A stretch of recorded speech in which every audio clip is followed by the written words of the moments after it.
فصل بهار شده است. به به چه هوایی شده است. بوی خوش شکوفه ها به مشام می رسد.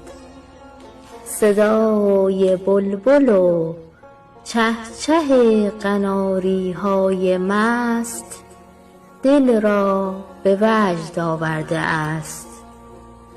خوش به حال پرستوهای مهاجر که عاشقانه از سفرهای دور و دراز می آیند. سال نو کینه ها را از غبار آیینه دل می زداییم. رخت نو بر تن کنان آشتی کنان به دیدار دوستان می رویم.